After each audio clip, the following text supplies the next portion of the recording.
हाँ तो बच्चों, मेरे YouTube channel study with Rakesh sir में आप सभी का स्वागत है। हम क्लास 12 के जो पॉलिटी विषय है उसका एक टॉपिक पहला टॉपिक पढ़ रहे थे, राष्ट्र निर्माण की चुनौतियाँ। इस टॉपिक में हमने काफ़ी कवर भी कर लिया था और कवर करते करते जब हम यहाँ तक पहुँचे थे तो हमारे 30 मिनट की क्लास पूरी हो गई थी, तो यहाँ पर हम अधूरा रह गया था। अब यहाँ तक हमने पढ़ लिया।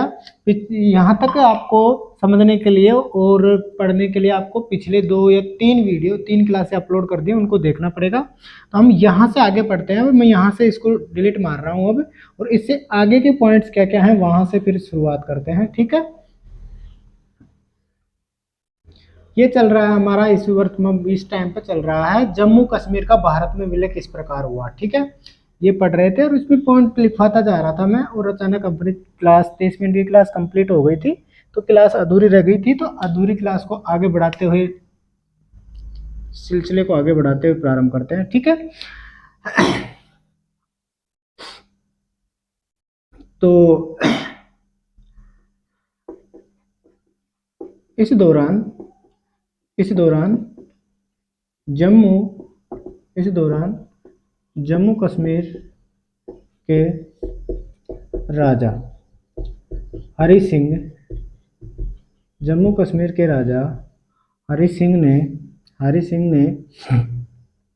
सिंह ने विल्ले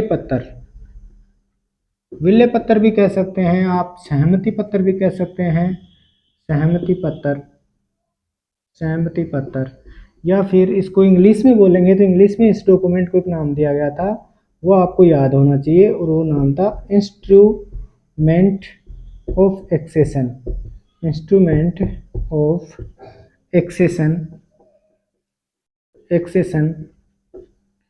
है ना। तो जम्मू कश्मीर के राजा हरि सिंह ने विल्ले पत्थर, सहमति पत्थर या इंस्ट्रूमेंट ऑफ एक्सेशन पर हस्ताक्षर कर दिए तथा जम्मू कश्मीर हस्ताक्षर के साथ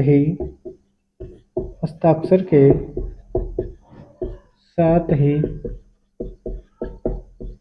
भारत का अभिन्न अंग बन गया।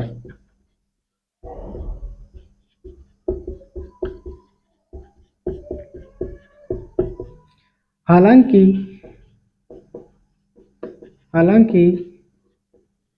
इस दौरान यह भी कहा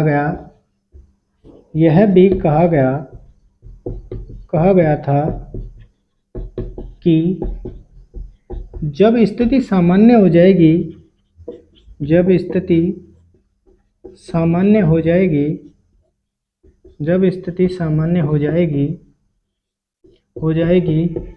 तो जनमत संग्रह के आधार पर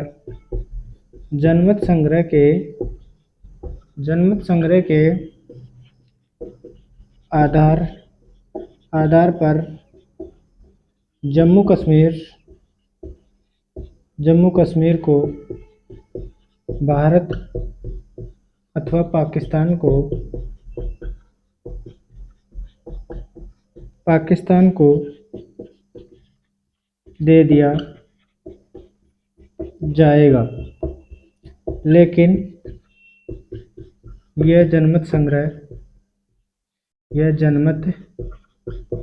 संग्रह नहीं हुआ।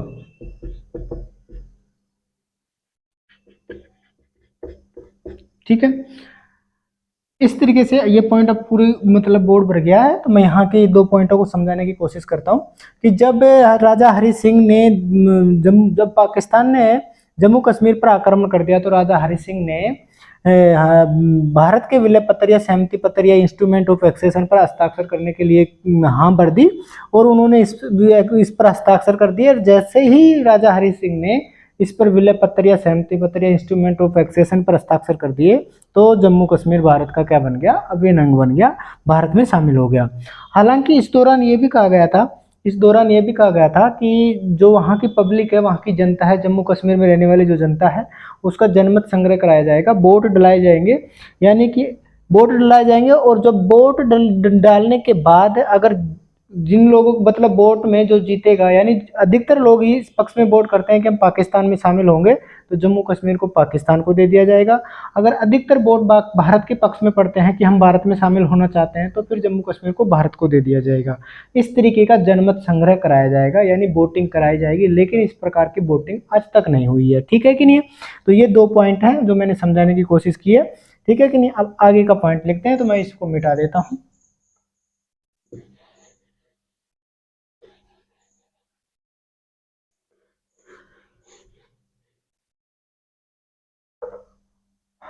अगला पॉइंट लिखेंगे 1947 में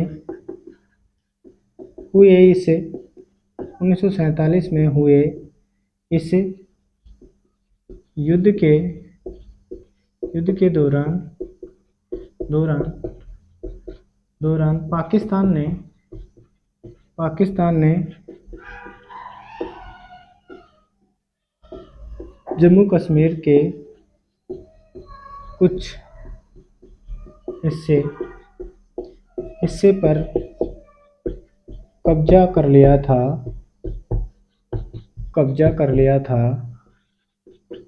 लेकिन कब्जा कर लिया था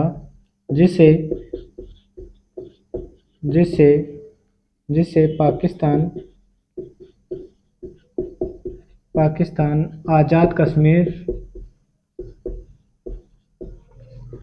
आज़ाद कश्मीर के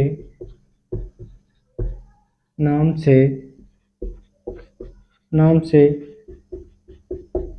पुकारता है, जबकि भारत इसे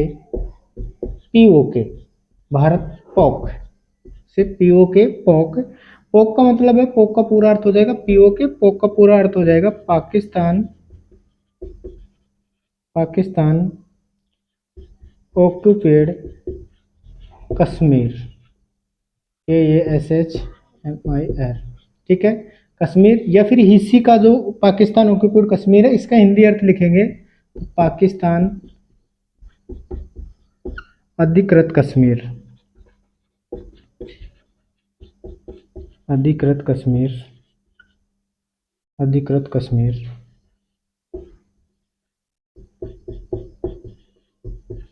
कहता है। ठीक है, तो ये पॉइंट क्या है? ये पॉइंट ये है कि 1947 में जब पाकिस्तान ने भारत पर आक्रमण किया था, तो 1947 के दौरान जब भारत पर पाकिस्तान ने आक्रमण किया तो युद्ध हुआ। तो इस युद्ध में क्या हुआ कि कुछ हिस्से पर, भारत के जो जम्मू कश्मीर का जो कुछ हिस्सा था, उस पर पाकिस्तान ने कब्जा कर लिया, पाकिस्तान ने हथिया लिया। तो उस कब्जा करने वाले हिस्से को पाकिस्तान तो कहता है आज़ाद कश्मीर, और भारत उस जो पाकिस्तान ने छीन लिया, पाकिस्तान ने उस दौरान कब्जा कर लिया, उस हिस्से को, उस क्षेत्र को, उस भूभाग को भारत कहता है पीओके के नाम से भारत कहता है पाकिस्तान ऑक्युपाइड कश्मीर। पाकिस्तान का मतलब हो गया, पाकिस्तान ऑक्युपाइड का मतलब हो गया अधिकृत, यानी कि जबरदस्ती छीना गया। कश्मीर का मतलब हो गया कश्मीर, यानी कि पीओके, यानी कि अगर इसका पूरा अर्थ देखेंगे तो इसका अर्थ निकल के आता है पाकिस्तान अधिकृत कश्मीर, यानी पाकिस्तान द्वारा जबरदस्ती छीना गया कश्मीर। तो भारत कहता है इसको पीओके, पाकिस्तान अधिकृत कश्मीर, और भारत कहता है इसको पाकिस्तान अधिकृत कश्मीर, और पाकिस्तान कहता है इसको आज़ाद कश्मीर। ठीक है कि नहीं? और ये कब छीना था? 1947 में। अगला पॉइंट और लिख लेंगे और इसको खत्म करते हैं। जम्मू कश्मीर को भारत में शामिल करने के बाद धारा 370 तथा अनुच्छेद 35A के तहत विशेष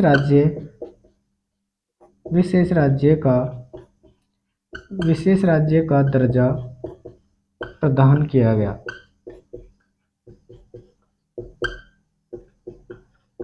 ठीक है, ये पॉइंट हो गया कि जम्मू कश्मीर को जब भारत में शामिल कर लिया गया, तो शामिल करने के बाद जम्मू कश्मीर को एक तो धारा 370 जो हट गई है, वर्तमान में हटा दी गई है भारत सरकार के द्वारा, तो धारा 370 के तहत और एक अनुच्छेद और 35A के तहत विशेष राज्य का दर्जा दिया गया था।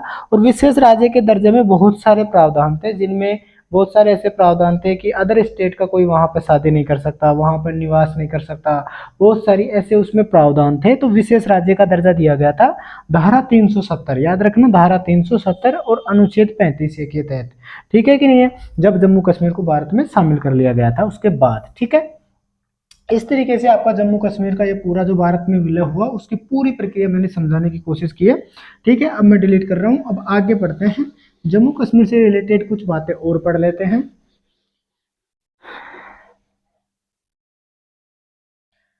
यहाँ पर थोड़े सा मैं चेंज करके और बता देता हूँ कुछ फैक्ट से कि जम्मू कश्मीर की वर्तमान में स्थिति, जम्मू कश्मीर की वर्तमान में स्थिति।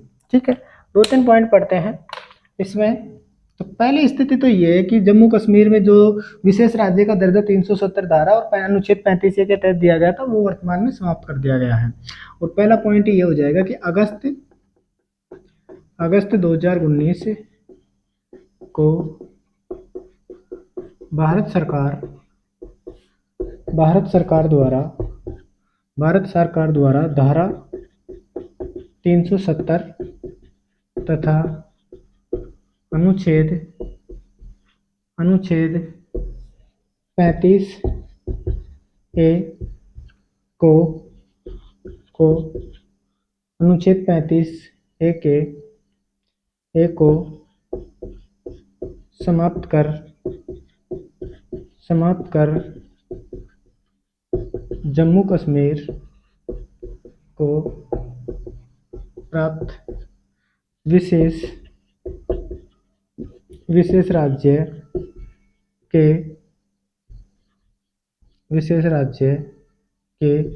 प्रावधानों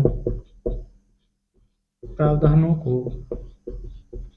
समाप्त कर दिया गया है। ठीक है, तो ये पॉइंट हुआ कि अगस्त, पॉइंट से एक लिख लो चाहे कोई दिक्कत नहीं, इस तरीके से भी लिख लो।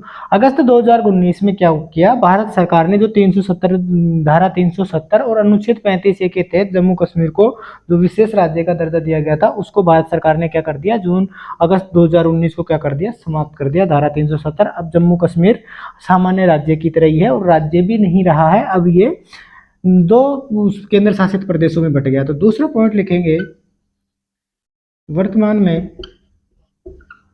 में जम्मू कश्मीर को राज्य श्रेणी से हटाकर 2 केंद्र शासित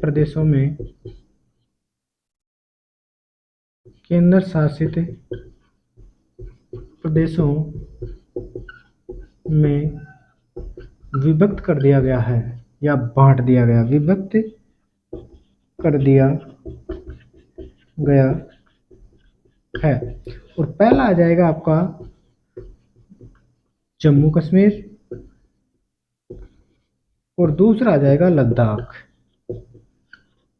ठीक है, क्या दोनों पॉइंटों को मैं अच्छी तरीके से दोबारा से समझाने की कोशिश करता हूं। अगस्त 2019 को भारत सरकार ने धारा 370 और अनुच्छेद 35A को समाप्त करके जो जम्मू कश्मीर को विशेष राज्य का दर्जा मिला हुआ था उसको समाप्त कर दिया गया, उसके सारे प्रावधानों को खत्म कर दिया गया।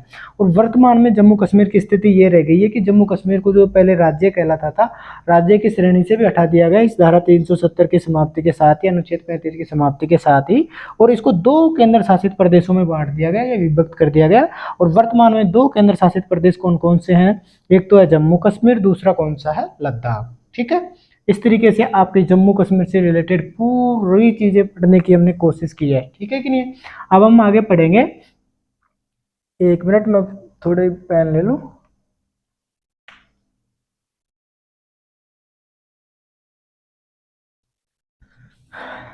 तो इस तरीके से जम्मू कश्मीर की पूरी प्रक्रिया हो जाती है। अब हम पढ़ेंगे एक और रियासत रह गई है जो आपकी किताब में अच्छे तरीके से उसको दिया गया है, तो वो रियासत को पढ़ेंगे हम। ठीक है, तीसरी रियासत आपकी मणिपुर को कैसे भारत में शामिल किया गया था बल प्रयोग के द्वारा, ठीक है, उसको समझने की कोशिश करते हैं। तो अगली आपकी हेडिंग हो जाएगी मणिपुर, मणिपुर का भारत में विलय। मणिपुर का भारत में विलय किस तरीके से हुआ, ये समझने की कोशिश करना, ठीक है।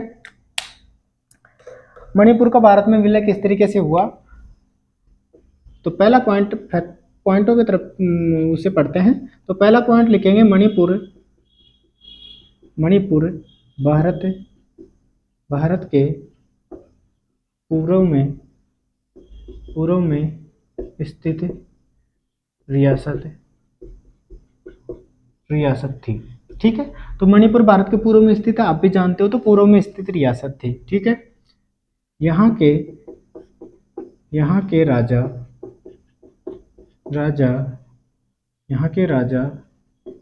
बोध चंद्र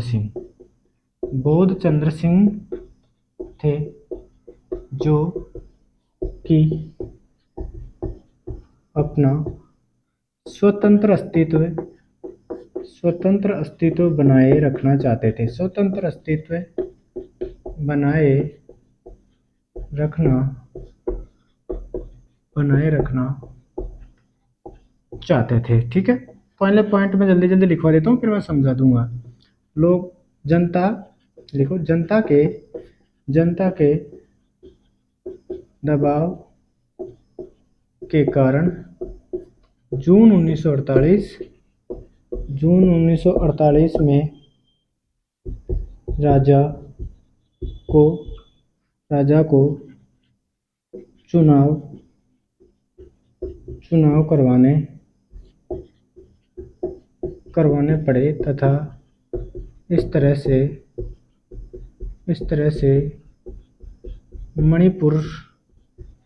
से मणिपुर में संवैधानिक राजतंत्र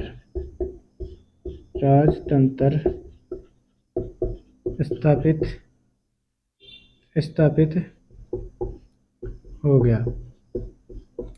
भारत में सबसे पहले मणिपुर में सार्वभौमिक वयस्क मताधिकार को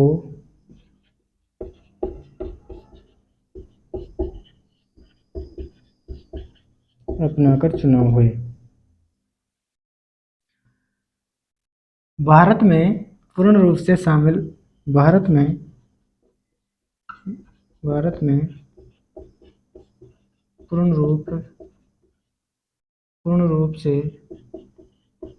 शामिल शामिल होने की बात को लेकर मणिपुर विधानसभा में मतभेद थे। कांग्रेस मणिपुर को भारत में शामिल करना चाहती थी, जबकि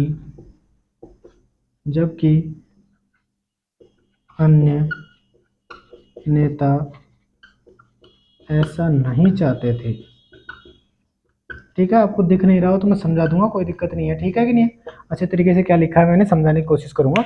अब मैंने यहाँ पर 4-5 फैक्ट लिखने की कोशिश करी है मणिपुर का भारत में विलय से संबंधित। सबसे पहला पॉइंट तो यह कि मणिपुर भारत के पूर्व में स्थित रियासत थी।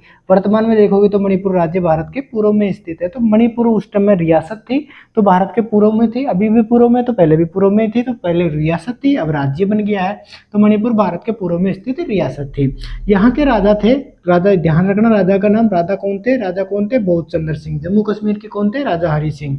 ठीक है, जो कि अपना स्वतंत्र अस्तित्व बनाए रखना चाहते थे। यानी कि स्वतंत्र अस्तित्व का मतलब है ना तो पाकिस्तान में जाना है, ना हमें भारत में शामिल होना है, हमें तो अपना खुद का राज्य रखना है।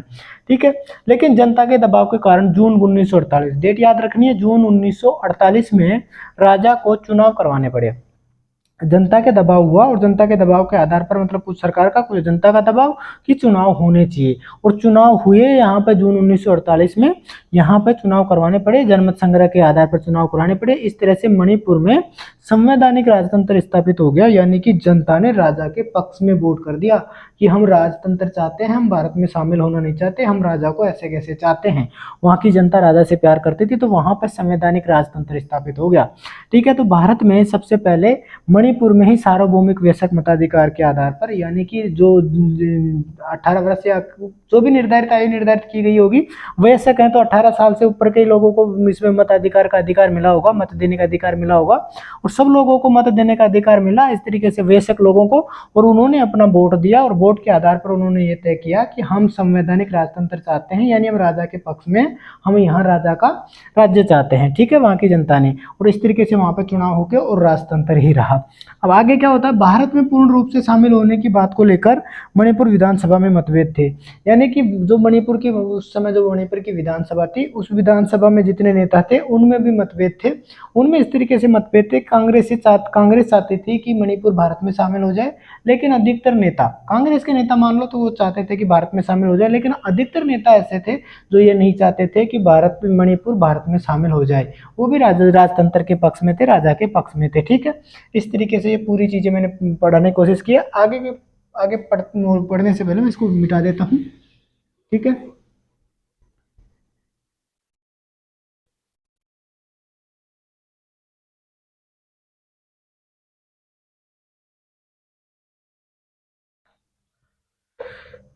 अगला पॉइंट लिखेंगे, अगर अगर मणिपुर मणिपुर विधानसभा मणिपुर विधानसभा में मणिपुर को भारत में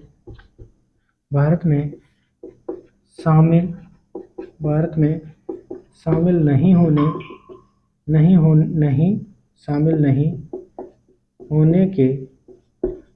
होने के पक्ष में मत पड़ जाते तो मणिपुर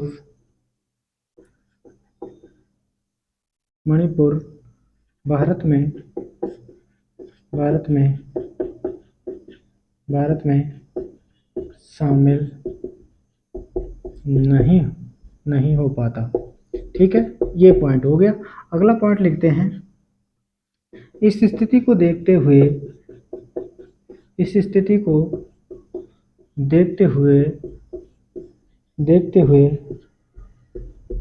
सरदार वल्लभ भाई पटेल की सूझबूझ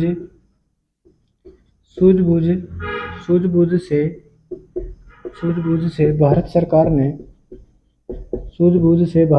ने मणिपुर के राजा पर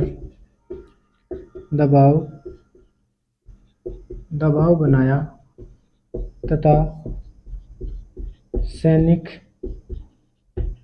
बल प्रयोग द्वारा भारत में शामिल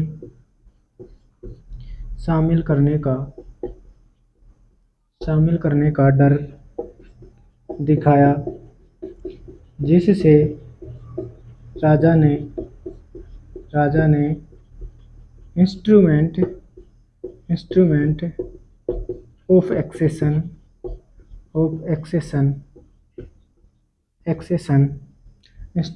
एक्सेशन पर हस्ताक्षर कर दिए। और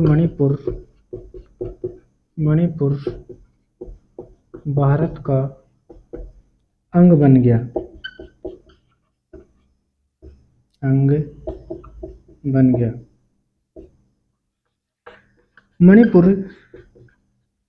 मणिपुर के लोगों या फिर जनता लोगों को राजा का यह निर्णय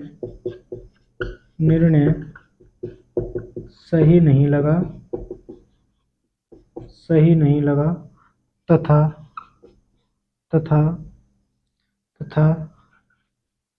लोग राजा से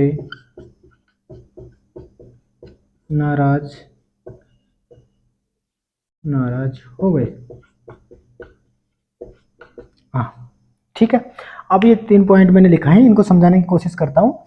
उस समय मणिपुर की जो विधानसभा थी उसमें मतभेद था। तो मणिपुर की जो विधानसभा थी, विधानसभा में मणिपुर को भारत में शामिल नहीं होने के पक्ष में, अगर मणिपुर की विधानसभा में अगर मतदान हो जाता कि मणिपुर को भारत में शामिल होना चाहिए या पाकिस्तान में शामिल होना चाहिए या फिर स्वतंत्र अस्तित्व, पाकिस्तान में तो शामिल होने का सवाल ही नहीं था कि स्वतंत्र अस्तित्व बनाए रखने दिया जाना चाहिए या फिर भारत में शामिल कर दिया जाना चाहिए।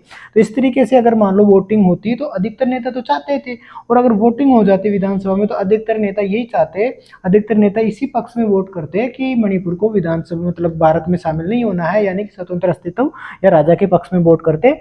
इस तरीके से कभी भी मणिपुर शायद शामिल नहीं हो पाता भारत में। इस स्थिति को देखते हुए सरदार वल्लभ भाई पटेल ने की सूझबूझ से भारत सरकार ने मणिपुर के राजा पर दबाव बनाया कि स्थिति थोड़ी गंभीर होती जा रही थी। तो सरदार वल्लभ भाई पटेल के सूझबूझ से भारत सरकार ने क्या बनाया, मणिपुर के जो राजा थे, राजा बोध चंद्र सिंह, उस पर दबाव बनाया तथा सैनिक बल प्रयोग का उसको क्या दिखाया, डर दिखाया कि या तो आप स्वतः ही शामिल हो जाओ और खुशी से शामिल हो जाओ तो बड़ी अच्छी बात है, अगर खुशी से शामिल नहीं होगे तो फिर हम सैनिक बल प्रयोग करके जबरदस्ती शामिल करेंगे, उससे क्या फायदा। तो फिर राजा को भी लगा कि हाँ ये तो होने वाला ही है, तो राजा को डर लगा। तो राजा ने फिर क्या किया, इंस्ट्रूमेंट ऑफ एक्सेशन यानी कि विलय पत्र या सहमति पत्र पर क्या कर दिए, हस्ताक्षर कर दिया, और इस तरीके से मणिपुर भी भारत का क्या बन गया, अंग बन गया। अब राजा ने तो विलय पत्र पर और जनता के पक्ष में फैसला वो करते हुए भारत में शामिल होने के लिए सहमति पत्र पर हस्ताक्षर कर दिए, लेकिन वहां की जनता तो नहीं चाहते थे कि राजा मतलब भैया नहीं मणिपुर भारत में शामिल हो जाए। तो मणिपुर के लोग जो नहीं चाहते थे वो लोग राजा से नाराज हो गए, यानी राजा के इस निर्णय से नाराज हो गए और काफी समय तक नाराजगी रही, ठीक है कि नहीं। इस तरीके से मणिपुर भी भारत में शामिल हो गया, ठीक है कि नहीं। इस तरीके से आपकी जो तीनों रियासतें थी, हैदराबाद किस तरीके से शामिल हुई भारत में, सैनिक बल प्रयोग के द्वारा किस तरीके से शामिल किया गया, ठीक है कि नहीं। और उसमें सरदार वल्लभ भाई पटेल की क्या भूमिका रही, किस तरीके से उन्होंने भूमिका निभाई, ये मैंने पूरा पढ़ाने की कोशिश की। उसके बीच फिर जम्मू कश्मीर के बारे में डिटेल से समझाने की कोशिश की, डिटेल से पूरी चीजें लिखवाई। इस तरीके से फिर लास्ट में अपना आता मणिपुर। तो 3 आपकी जो रियासतें थी जिनको सैनिक बल प्रयोग के द्वारा भारत में शामिल किया गया था, उसको मैंने तीनों को मैंने विस्तार पूर्वक समझाने की कोशिश की है, ठीक है। यहाँ से आप नोट्स बना सकते हैं। मैंने जनरल लैंग्वेज, साधारण लैंग्वेज में समझाने की कोशिश की है, साधारण लैंग्वेज में लिखकर आपको नोट्स बना, आप यहाँ से नोट्स भी बना सकते हो, ठीक है कि नहीं। अब मैं यहाँ इसको डिलीट कर देता हूँ, ठीक है। एक बार मैं टाइम देख लेता हूँ कि क्लास कितनी टाइम की हो गई है, और टाइम नहीं बचा है, ठीक है। तो क्लास को ज़्यादा से ज़्यादा आप लोग शेयर करो, ठीक है। अगली क्लास में हम क्या करेंगे कि आगे का वो पढ़ेंगे, ठीक है कि नहीं। तो क्लास को ज़्यादा से ज़्यादा शेयर किया करो, अगर अच्छा लगे तो लाइक भी ठोक दिया करो, और ज़्यादा से ज़्यादा शेयर करो अधिक से अधिक लोगों को। अगर आपको भी अच्छा लगता है तो और लोगों को भी अच्छा लगे, इसके लिए आप ज़्यादा से ज़्यादा शेयर करो और चैनल ने सब्सक्राइब कर लो, ठीक है। क्लासें इसी तरीके से कंटिन्यूटी आएंगी, और मैं जल्दी ही कंपटीशन जो मैथमेटिक्स होती है उसका मैं बैच स्टार्ट करने वाला हूँ, ठीक है। तो अगर कंपटीशन की मैथ जो होती है, अर्थमेटिक आपकी एडवांस मैथ होती है, वो भी मैं जल्दी स्टार्ट करूँगा, ठीक है। उसके लिए आप लोगों का सहयोग चाहिए कि आप जितने ज़्यादा मोटिवेटेड करोगे मैं उतना ही मोटिवेट होके और क्लास से अपलोड करूँगा, ठीक है। अब आगे की क्लास में अपलोड करेंगे, कुछ मिनट का ही समय रह गया है तो मैं इसको पूरा कर देता हूँ।